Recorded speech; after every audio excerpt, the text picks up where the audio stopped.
It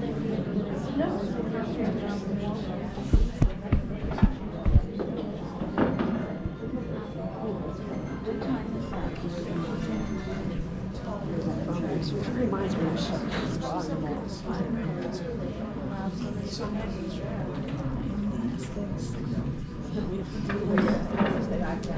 so like when I go in and get a donut, I have to like it's like a chicken in first flight. It's like I go into a sweat, like you know what I mean? Like, all right, we're going to get started. Thank you all for coming out on this lovely day leading up to St. Patrick's Day next Monday. Before we get started, though, if you have a cell phone, please turn it off.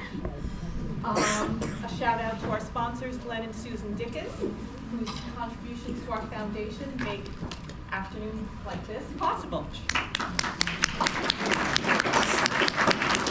Join me in welcoming Erica Lieberman.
Project. I don't know why.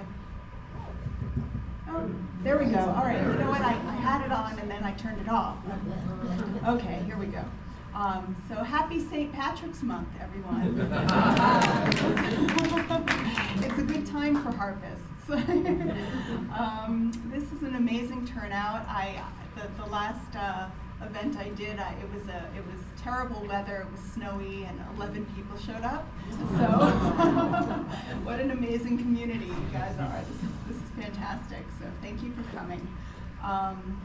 And what better way to celebrate St. Patrick's Month than with Ireland's own symbol, national symbol, the harp, right? So that song that I just played was called Shebeg Shamor by the great Irish harper Turlough O'Carolan, and I'm going to talk about him a little bit later in the program. But long before he was born, I need my glasses. no spring chicken anymore. There we go. Long before he was born, in April 1185 to be exact, and not long before the Norman invasion of Ireland, Prince John arrived in Waterford for a year-long tour of the country. Now, he was accompanied by his royal clerk, Gerald of Wales, who was a chaplain and historian. His records of the visit show that he was less than impressed by what he saw in Ireland. "This people," he wrote, "is truly barbarous,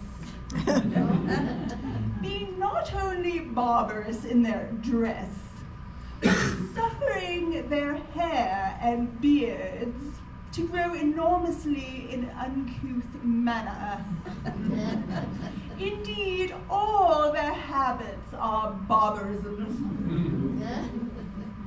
He went on to condemn their lack of civility and so on, but he did admit to one saving grace: their harping skills.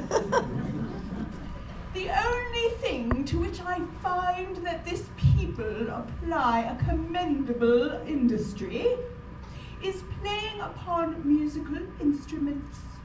They are incomparably more skillful than any other nation I have ever seen."